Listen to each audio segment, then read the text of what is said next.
கரெக்டா செந்தில் பாலாஜி அவர்களை பேசும்போது அங்கிருந்து கிரௌட்ல இருந்து ஒருத்தர் வந்து செருப்பு தூக்கி அடிச்சிருப்பாங்க. அந்த வீடியோலாம் நீங்க பார்த்திருப்பீங்க.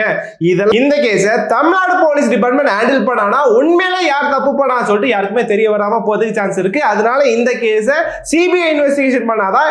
டிவிகே அகைன்ஸ்டா சில பேரும் கேஸ் ஃபைல் பண்ணிருக்காங்க. என்னன்னு கேஸ் ஃபைல் பண்ணிருக்காங்க பாத்தீங்கன்னா, டிவிகே கட்சி ரெஜிஸ்ட்ரேஷனை வந்து கேன்சல் பண்ணணும், டிவிகே கட்சி தலைவரை அரெஸ்ட் பண்ணணும்னு சொல்லிட்டு போஸ்டர் எல்லாம் ஒட்டின்னு இருக்காங்க. அந்த ஃபேக்கான இன்ஃபர்மேஷன் எல்லாம் ஸ்ப்ரெட் பண்ணாங்கன்னா அவங்க மேலே கண்டிப்பா போலீஸும் சரி கரூர் ஸ்டாம்பீட் இன்சிடென்ட் சம்பந்தமா இப்ப டிவிகே அட்வொகேட் டீம் வந்து மெட்ராஸ் ஹைகோர்ட் மதுரை பெஞ்ச்ல கேஸ் ஃபைல் பண்ணிருக்காங்க.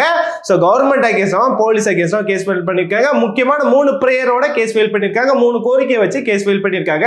என்னென்ன கோரிக்கை பாத்தீங்கன்னா, ஃபர்ஸ்ட் இம்பார்ட்டன்ட் கோரிக்கை என்னன்னு பாத்தீங்கன்னா, இந்த கேஸ் சிபிஐ தான் ஹேண்டில் பண்ணணும், சிபிஐ தான் விசாரிக்கணும். அதனால கோர்ட் வந்து இந்த கேஸ் வந்து சிபிஐக்கு டிரான்ஸ்ஃபர் பண்ண சொல்லிட்டு கேஸ் ஃபைல் பண்ணிருக்காங்க. இந்த கேஸை தமிழ்நாடு போலீஸ் டிபார்ட்மெண்ட் ஹேண்டில் பண்ணானா உண்மையிலே யார் தப்பு பண்ணா சொல்லிட்டு யாருக்குமே தெரிய வராம போறதுக்கு சான்ஸ் இருக்கு. அதனால இந்த கேஸை சிபிஐ இன்வெஸ்டிகேஷன் பண்ணாதான் உண்மையிலே யார் தப்பு பண்ணிருக்கா சொல்லிட்டு எல்லாருக்கும் தெரிய வரும் சொல்லிட்டு இந்த பெட்டிஷன் ஃபைல் பண்ணி இது கூட சில விஷயத்த சொல்லியிருக்காங்க. என்னன்னு பாத்தீங்கன்னா, கரூர்ல டிவிகே கட்சி தலைவர் விஜய் அவர்கள் வந்து கரெக்டா செந்தில் பாலாஜி அவர்களை பேசும்போது அங்கிருந்து கிரௌட்ல இருந்து ஒருத்தர் வந்து செருப்பு தூக்கி அடிச்சிருப்பாங்க. அந்த வீடியோலாம் நீங்க பார்த்திருப்பீங்க. இதெல்லாம் கண்டிப்பா ஒரு கட்சியோட சதிதான் சொல்லிட்டு அந்த விஷயத்த அவர் சொல்லியிருக்காரு. அது கூட சில விஷயத்த சொல்லியிருக்காரு. அந்த கூட்டத்துல ஆம்புலன்ஸ் எத்தனை வாட்டி வந்ததுன்னு சொல்லிட்டு எங்ககிட்ட எவிடன்ஸ் இருக்கு, நியூஸ்ல எல்லாம் ரெக்கார்ட் பண்ணிருக்காங்க. அந்த விஷயத்தையும் நாங்க சொல்ல போறோம் சொல்லிட்டு அந்த விஷயத்த சொல்லியிருக்காங்க. அது மட்டும் இல்ல, இந்த இன்சிடென்ட்ல இறந்து போனவங்களை வந்து கவர்மெண்ட் ஹாஸ்பிட்டல்ல நைட்டே போஸ்ட்மார்ட்டம் பண்ணிட்டாங்க. ஆஃப்டர் சன்செட்ல போஸ்ட்மார்ட்டம் பண்ணிருக்காங்க சொல்லிட்டு அந்த அலிகேஷன் வச்சுட்டு இவங்க கேஸ் ஃபைல் பண்ணிருக்காங்க.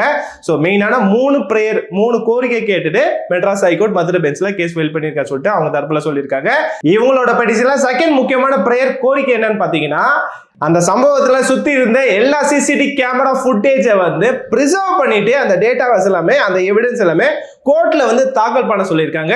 இந்த சிசிடிவி ஃபுட்டேஜ் எவிடன்ஸ்லாம் ஏன் கேட்கறாங்க பாத்தீங்கன்னா, அப்பதான் அந்த கிரௌட்ல உண்மையில யார் இருந்திருக்கா, யார் வந்திருக்கா, யார் எல்லாம் என்ன பண்ணிருக்கான்னு சொல்லிட்டு தெரிய வரும் சொல்லிட்டு அந்த சிசிடிவி ஃபுட்டேஜ் எல்லாம் வந்து பிரிசர்வ் பண்ணிட்டு அந்த எவிடன்ஸ் எல்லாம் பிரிசர்வ் பண்ணிட்டு கோர்ட்ல ஹேண்ட் ஓவர் பண்ண சொல்லிட்டு அந்த விஷயத்த சொல்லியிருக்காங்க. செகண்ட் பிரேயரா கேட்டிருக்காங்க. அண்ட் தேர்ட் பிரேயர் என்ன கேட்டிருக்காங்க பாத்தீங்கன்னா, இந்த இன்சிடென்ட்ல இறந்து போன ஃபேமிலி மெம்பர்ஸும் சரி அதுக்கப்புறம் இன்ஜுரி ஆன பர்சன்ஸ் வந்து டிவிகே கட்சி தலைவர் மீட் பண்றதுக்கு போலீஸ் பாதுகாப்பு வேணும்னு சொல்லிட்டு 3வது பிரேயரா கேட்டிருக்காங்க. 3வது கோரிக்கையா கேட்டிருக்காங்க இந்த பெட்டிஷன்ல. அண்ட் இது கூட சில அலிகேஷன் கவர்மெண்ட் அகேன்ஸ்டும் போலீஸ் அகேன்ஸ்டும் வச்சிருக்காங்க. டிவிகே கட்சி ப்ராப்பரா போலீஸ் கிட்ட பர்மிஷன் கேட்டு தான் அவங்க வந்து மக்களை வந்து மீட் பண்ணிருக்காங்க. ஆனா போலீஸ் பர்மிஷன் கொடுத்துட்டுமே அந்த மக்களோட மீட்டிங் வந்து பாதுகாப்பு கொடுக்காம இருந்திருக்காங்க, ப்ராப்பரா டிராபிக் கிளியர் பண்ணாம இருந்திருக்காங்க, அங்க இருக்க மக்களுக்கு வந்து பாதுகாப்பு கொடுக்காம இருந்திருக்காங்க சொல்லிட்டு அந்த அலிகேஷனும் வச்சிருக்காங்க. அண்ட் இந்த கேஸை பொறுத்த வரைக்கும் மதுரை ஹைகோர்ட் ஜட்ஜஸ் வந்து எவ்வளவு சீக்கிரம் முடியுமோ அவ்வளவு சீக்கிரம் வந்து இன்வெஸ்டிகேஷன் பண்ணி விசாரிச்சுட்டு தீர்ப்பு கொடுத்துருவாங்க. சட்டப்படி எது கரெக்டோ அந்த விஷயத்தை அவங்க பண்ணுவாங்க, கண்டிப்பா பண்ணுவாங்க. ஏன்னா கிட்டத்தட்ட 41 பேர் இறந்து போயிட்டாங்க. உண்மையிலே யாரையெல்லாம் தப்பு பண்ணிருக்காங்களோ அவங்களுக்கு பனிஷ்மெண்ட் கிடைக்கிற மாதிரி விஷயத்தெல்லாம் அவங்க பண்ணுவாங்க, கண்டிப்பா பண்ணுவாங்க. இது என்னோட கருத்து. இப்ப மெட்ராஸ் ஹைகோர்ட் வந்து பூஜா ஹாலிடேஸ் லீவ்ல இருக்குங்க. சோ அக்டோபர் 6 தான் கோர்ட்டே ரீஓபன் ஆகும். ஆனா இந்த லீவ் டைம்ல பாத்தீங்கன்னா ஸ்பெஷல் கோர்ட் கண்டக்ட் பண்ணுவாங்க. அந்த ஸ்பெஷல் கோர்ட் இந்த கேஸ் விசாரிப்பாங்க. அதனால இந்த கேஸை பொறுத்த வரைக்கும் மதுரை ஹைகோர்ட் இந்த வீக்லயே விசாரிச்சுட்டு தீர்ப்பு கூட சொல்றதுக்கு சான்சஸ் நிறையவே இருக்கு. இது எல்லாமே TVK advocate team case file பண்ணதை இப்ப நம்ம பாத்துறோம். இப்ப டிவிகே அகைன்ஸ்டா சில பேரும் கேஸ் ஃபைல் பண்ணிருக்காங்க. என்னன்னு கேஸ் ஃபைல் பண்ணிருக்காங்க பாத்தீங்கன்னா, டிவிகே கட்சி ரெஜிஸ்ட்ரேஷனை வந்து கேன்சல் பண்ணணும் அப்படின்னு சொல்லிட்டு சில பேர் கேஸ் ஃபைல் பண்ணிருக்காங்க. எதுக்காக கேஸ் ஃபைல் பண்ணிருக்காங்க பாத்தீங்கன்னா, சின்ன சின்ன பசங்களா எலெக்ஷன் கேம்பெயினுக்கு யூஸ் பண்ணக்கூடாதுன்னு சொல்லிட்டு ஆல்ரெடி எலெக்ஷன் கமிஷன் இந்தியா வந்து கைட்லைன்ஸை ஃப்ரேம் பண்ணிருக்காங்க. ஆனா இந்த டிவிகே எலெக்ஷன் கேம்பெயின் நிறைய சின்ன பசங்க வந்திருக்காங்க. இப்ப சில பேர் இறந்து போயிட்டாங்க.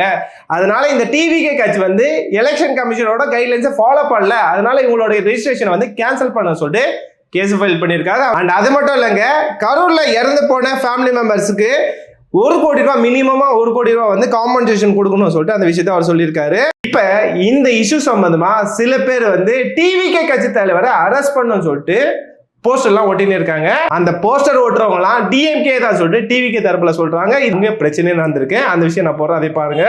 இது முழுக்க திமுக ஒன்றிய செயலாளர் மற்றும் மாணவர் அணி மற்றும் எல்லாரும் திமுகவை சார்ந்த எல்லாரும் வந்து இன்னைக்கு வந்து நோட்டீஸ் ஒத்தி தளபதி அவர்களை அவமானப்படுத்த இழிவுபடுத்துவனமாக பார்த்து கொண்டிருக்க. எப்படி அராஜகம் நடந்து கொண்டிருக்குது, திமுக சார்பாக எப்படி அராஜகம் நடந்து கொண்டிருக்குது இன்னைக்கு பாருங்க.